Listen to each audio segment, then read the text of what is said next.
Hello viewers साथियों, आपने देखना शुरू कर दिया आपका अपना YouTube channel DS Mishra official और आपके अपने चैनल पे एक नए वीडियो सेशन में आपका पुनः हार्दिक स्वागत है।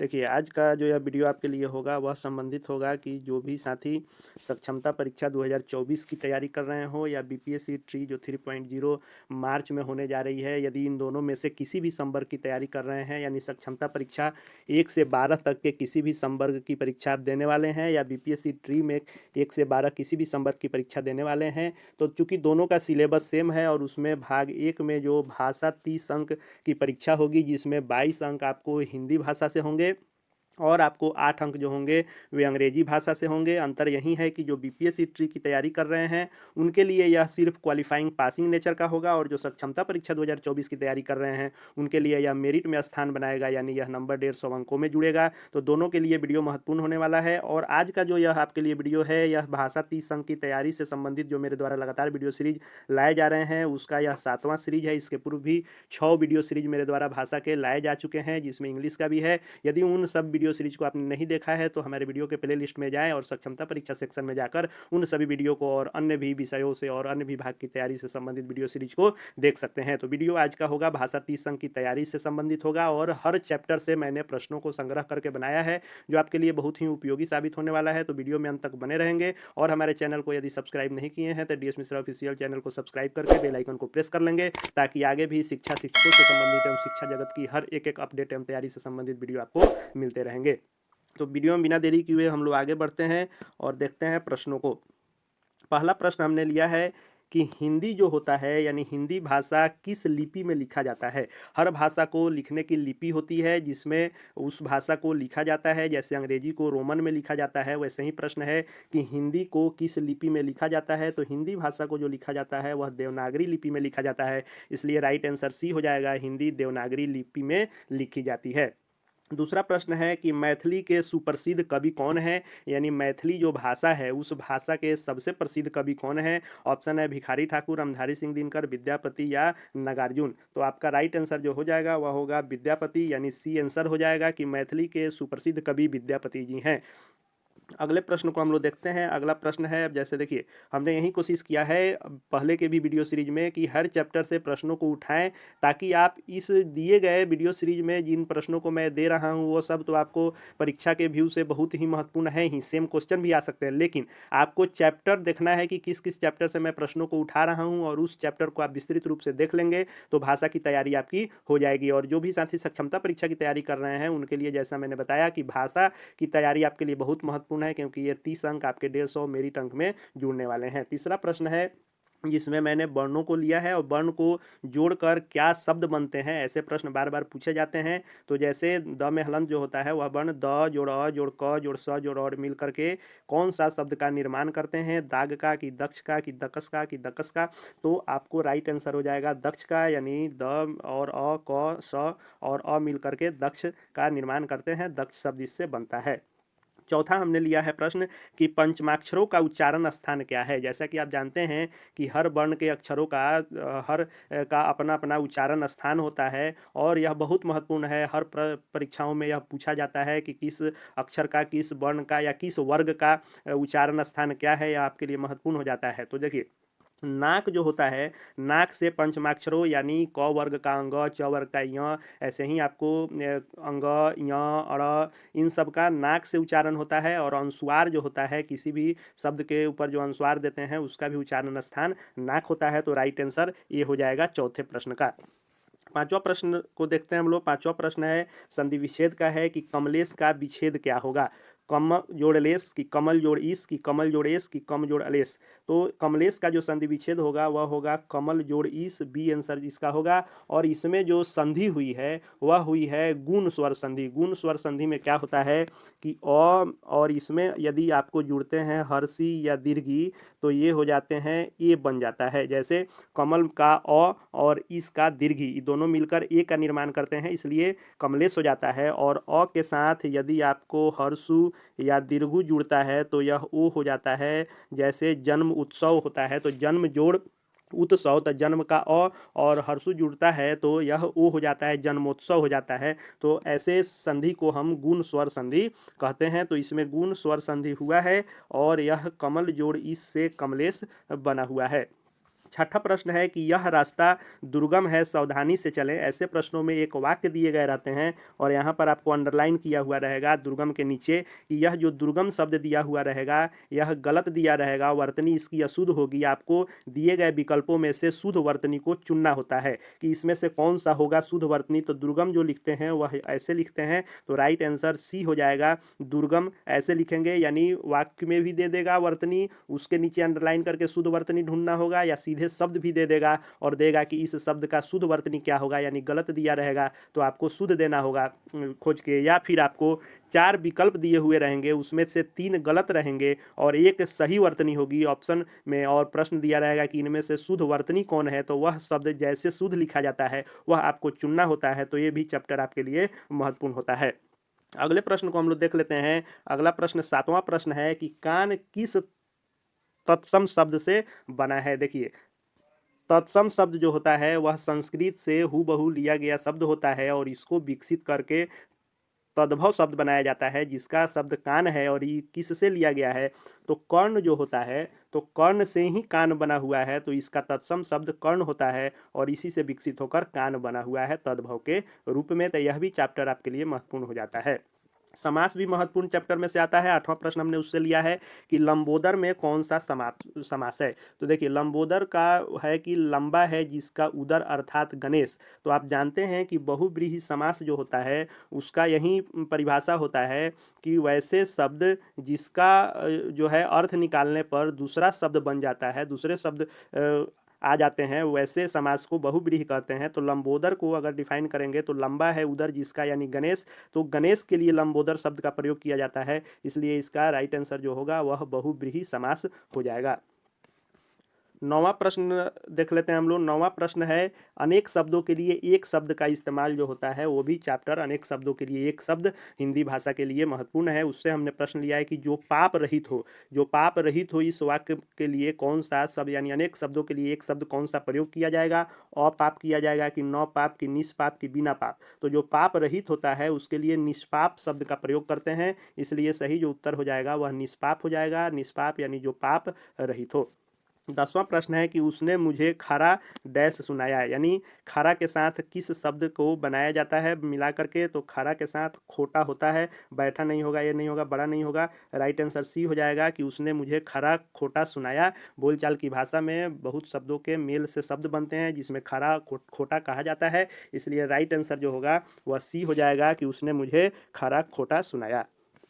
आगे हम लोग देख लेते हैं। देखिए, हमने लगातार जो यह सीरीज जारी किया है सक्षमता स्पेशल, उसमें भाषा 30 अंक की तैयारी से संबंधित भी वीडियो आ रहे हैं। उसके बाद भाग 2 जो सामान्य अध्ययन 40 अंक के सभी संवर्गों के लिए उसका वीडियो सीरीज। और आप जानते हैं कि सक्षमता परीक्षा या अन्य सभी प्रतियोगी परीक्षाओं में SCERT बुक से हूबहू भी प्रश्न आते हैं, इसलिए सभी का ऑब्जेक्टिव भी शुरू किया है। उन सबको देखते रहने के लिए चैनल से जुड़ जाएंगे, सब्सक्राइब करके बेल आइकन को प्रेस कर लेंगे। वीडियो उपयोगी लगे तो लाइक करें, अधिक से अधिक शेयर करें। आपके सपोर्ट से आपके लिए वीडियो बनाने का मनोबल ऊंचा होता है। और कमेंट करके बताएं कि और किस विषय पर वीडियो आप देखते रहना चाहते हैं। आगे हम लोग देख लेते हैं। अगला प्रश्न हमने 11 नंबर लिया है, निशिथ का अर्थ क्या है। ऐसे भी प्रश्न आते हैं कि कोई कलिष्ट शब्द देगा, उसका क्या अर्थ होता है उसको बताना होता है। तो निशिथ का अर्थ क्या होता है, निशा में स्थिर की आधी रात की चंद्रमा या निशा में। तो निशिथ का जो अर्थ होता है वह होता है आधी रात। राइट आंसर बी हो जाएगा। निशिथ आधी रात के लिए प्रयोग होता है, आधी रात निशिथ शब्द का अर्थ है।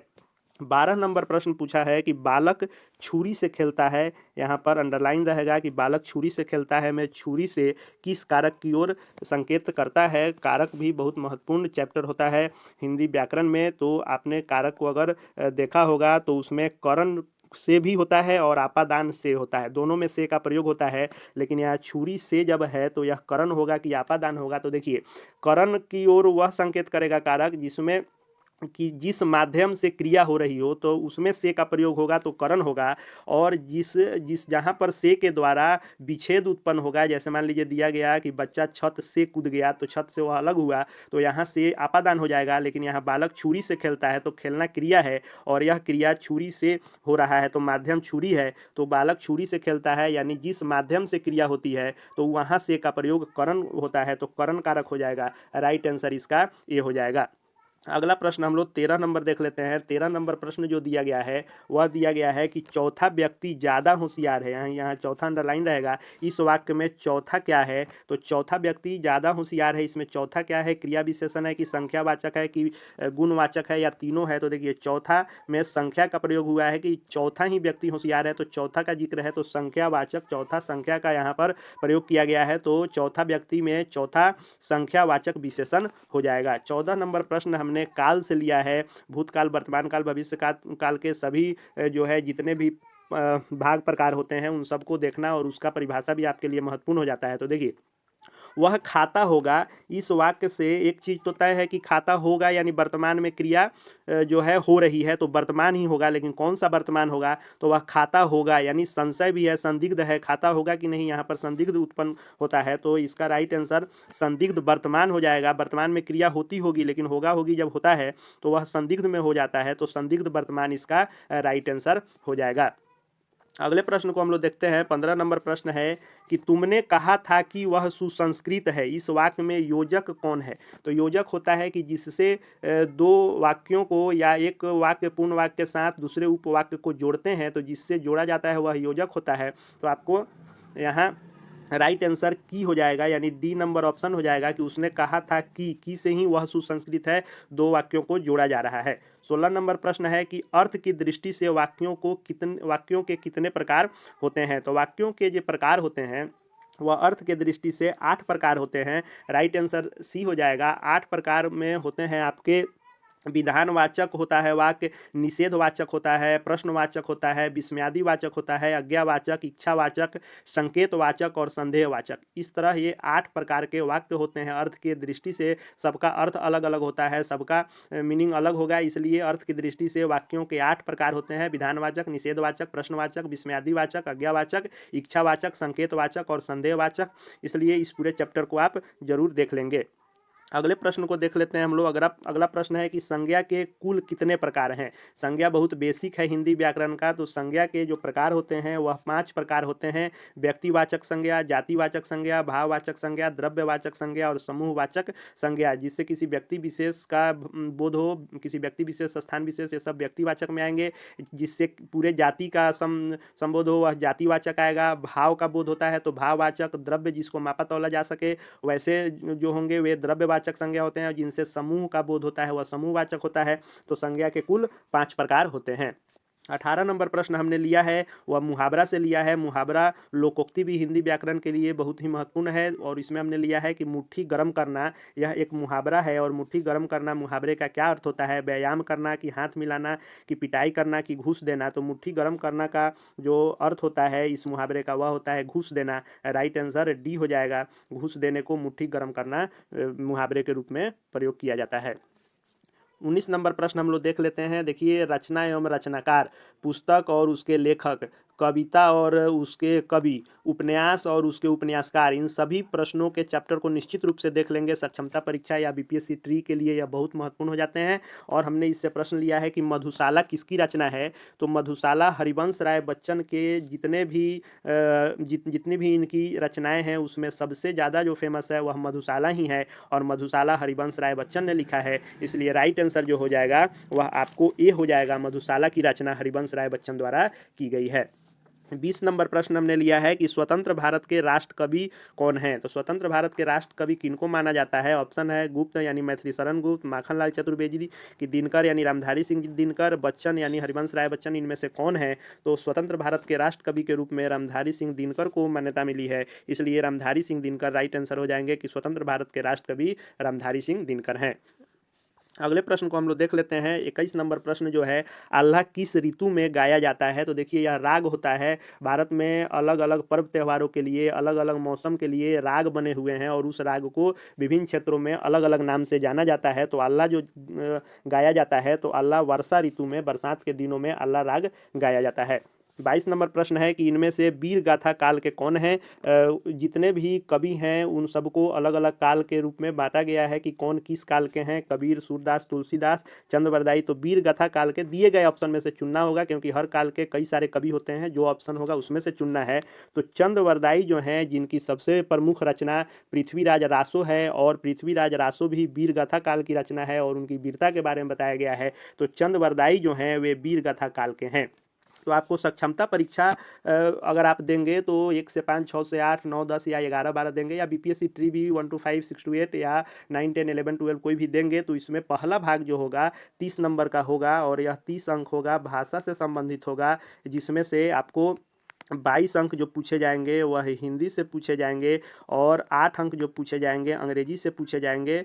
और आपको इन 30 प्रश्नों को बनाना होगा भाषा पहले भाग के अंतर्गत। तो 22 प्रश्न हमने हिंदी के ले लिए हैं, 8 प्रश्न अंग्रेजी के आएंगे, जिसमें आप ग्रामर को देख लेंगे तो आर्टिकल इत्यादि से थोड़े बहुत पूछे जा सकते हैं। बाकी यदि आप पूछे गए अंग्रेजी के प्रश्नों को हिंदी में ट्रांसलेट कर लेंगे, और उसके ऑप्शन का अगर हिंदी आप जानते हैं, मीनिंग जानते हैं, ट्रांसलेट कर लेते हैं, तो अंग्रेजी में आपको कठिनाई नहीं होगी, क्योंकि बिहार बोर्ड के ही विद्यार्थी परीक्षा में बैठने वाले हैं अधिकांशतः, चाहे वह बीपीएससी हो या फिर सक्षमता हो। इसलिए इसको ध्यान में रखते हुए अंग्रेजी के प्रश्न हल्के पूछे जाते हैं, और बीपीएससी ट्री में इस बार हिंदी के भी स्तर जो मैंने यह बनाया है वीडियो, इसी स्तर के पूछे जाने वाले हैं। जैसा कि बीपीएससी के चेयरमैन के द्वारा प्रेस कॉन्फ्रेंस में भी कहा गया है कि इस बार थोड़ा स्तर हिंदी का डाउन रहेगा, तो आप दोनों के लिए यह महत्वपूर्ण हो जाता है। तो 22 तक हमने इसमें हिंदी के प्रश्नों को लिया है, 23 से 30 आपको अंग्रेजी आएंगे। आगे भी यह सीरीज जारी रहेगी, और हिंदी 30 अंक 22 अंक, और अंग्रेजी 8 अंक, और भाषा पूरा 30 अंक का आएगा। तो 30 अंक भाषा से संबंधित तैयारी, और दूसरे भाग जो 40 अंक का समान अध्ययन है दोनों में, उसकी तैयारी, या फिर अन्य एससीईआरटी बुक्स इत्यादि के वीडियो सीरीज देखते रहने के लिए, और शिक्षकों से संबंधित, छात्र अभ्यर्थी जगत से जुड़ी हुई हर लेटेस्ट अपडेट, एक एक छोटी बड़ी सूचनाएं विश्वसनीय तरीके से देखते रहने के लिए चैनल को सब्सक्राइब करके बेल आइकन को प्रेस कर लेंगे। और साथ ही साथ हमारे Telegram channel DS Mishra official, जिसका लिंक इसके डिस्क्रिप्शन बॉक्स में दिया गया है, वहां से आप उससे जुड़ जाएंगे। वहां भी हर चीज़ का पीडीएफ इत्यादि आपको मिलते रहेंगे। इस वीडियो को देखने के लिए आपका बहुत बहुत धन्यवाद।